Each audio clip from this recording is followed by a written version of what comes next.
Krishna's death started Kali Yuga, or departure. So that it had 5,000 years had passed, so she came for that cycle. 2100 cycle, the messianic cycle we just read about, we had moved into from Pisces to the Aquarian age, so she came for that cycle. She came also for the Buddha cycle, because her entry into the world is within the Buddha cycle.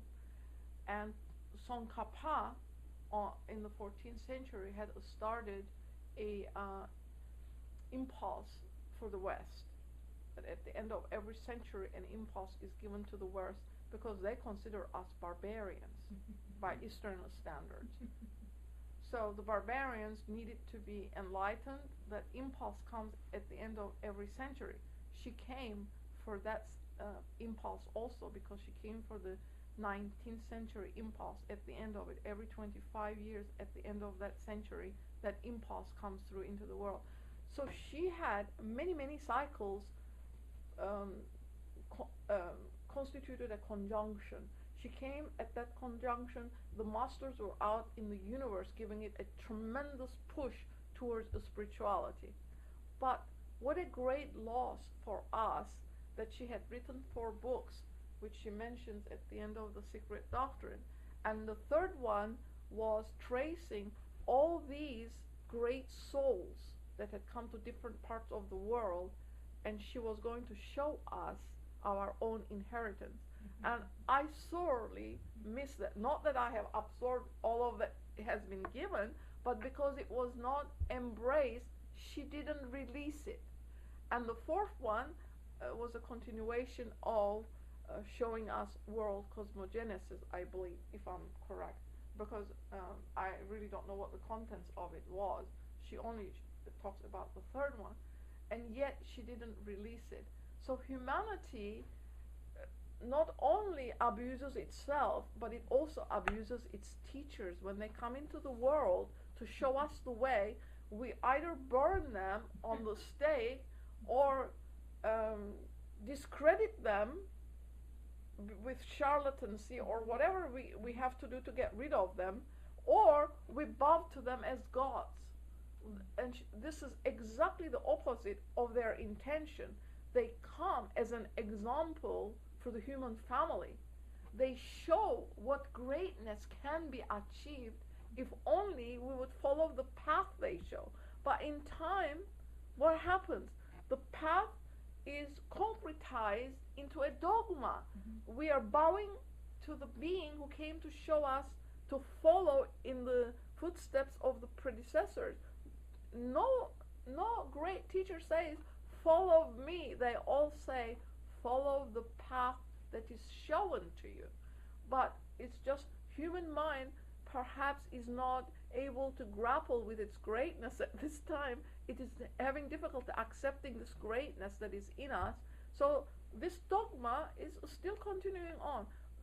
To this student, the Christian fathers of the first few centuries did tremendous damage and discredit to humanity for making these profound philosophical ideas in a concretized manner, trying to sell it to the world as a dogma. They did us tremendous harm, and it still goes on. They're still not recanting.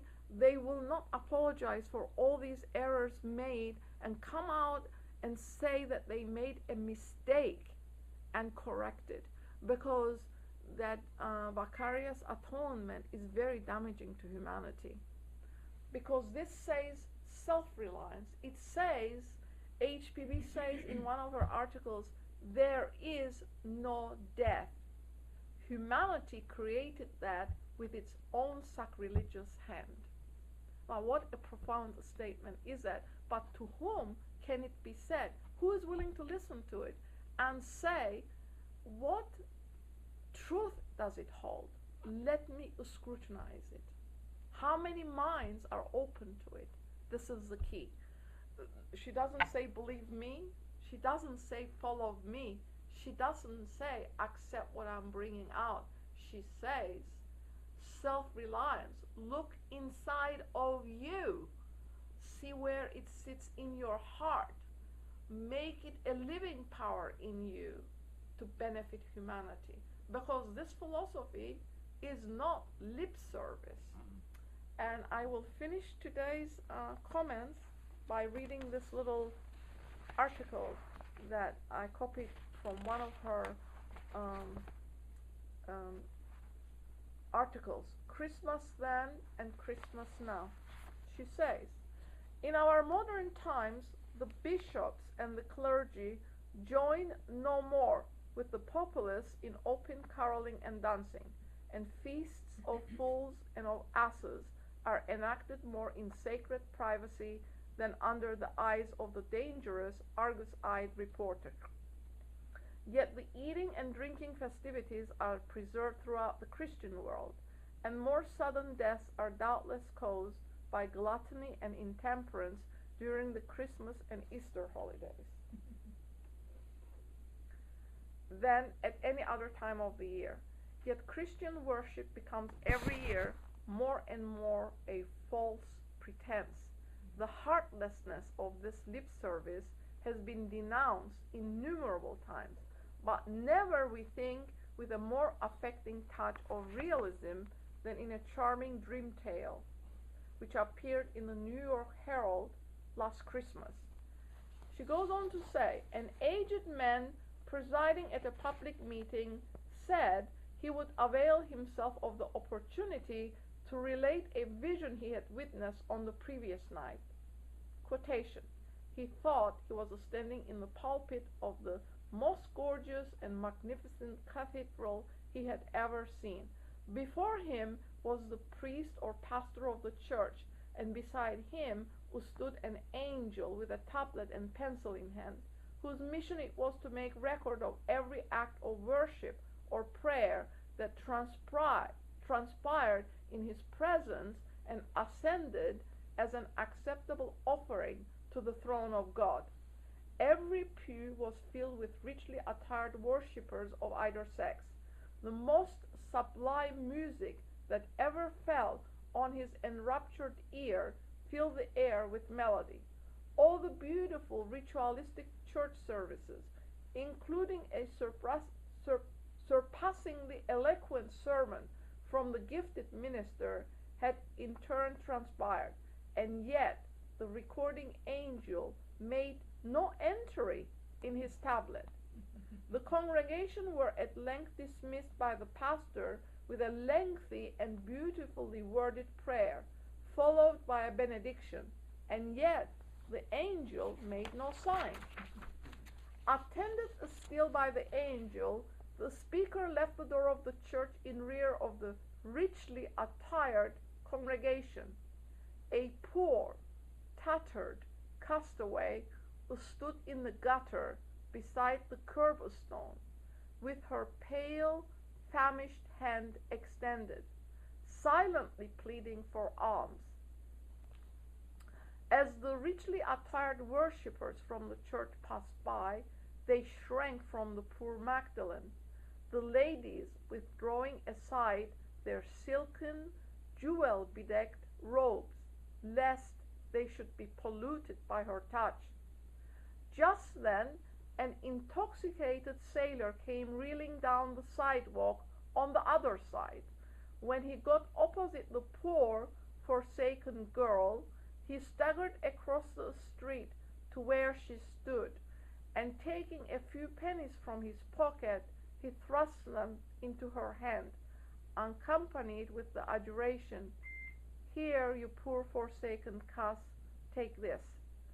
A celestial radiance now lighted up the face of the recording angel, who instantly entered the sailor's act of sympathy and charity in his tablet, and departed with it as a sweet sacrifice to God.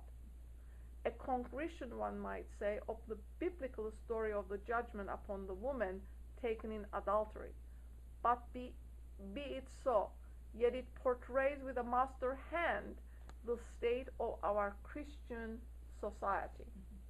According to tradition, on Christmas Eve, the oxen may always be found on their knees, as though in prayer and devotion.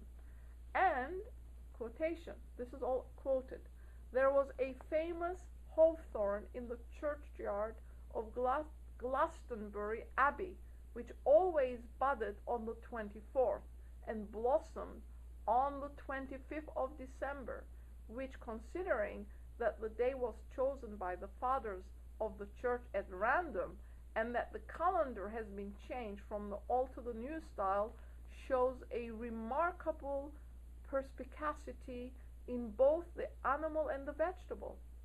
There is also a tradition of the church, preserved to us by Olaus, Archbishop of Uppsala, that at the festival of Christmas, quotation, the men living in the cold northern parts are suddenly and strangely metamorphosed into wolves, and that a huge multitude of them meet together at an appointed place and rage so fiercely against mankind that it suffers more from their attacks than ever they do from the natural wolves. Metaphorically viewed, this would seem to be more than ever the case with men, and particularly with Christian nations now. There seems no need to wait for Christmas Eve to see whole nations change into wild beasts, especially in time of war. Can I have the voice, John, please? Thank you. And we shall finish on this note.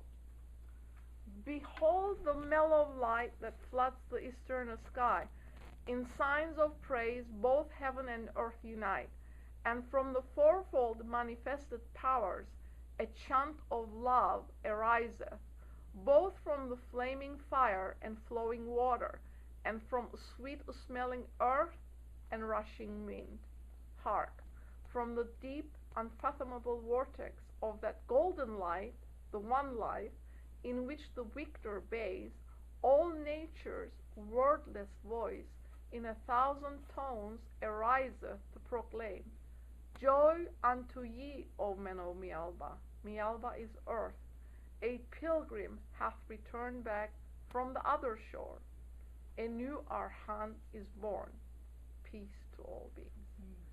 So this is our path, and this is what all it can be if we choose to make it so. Thank you.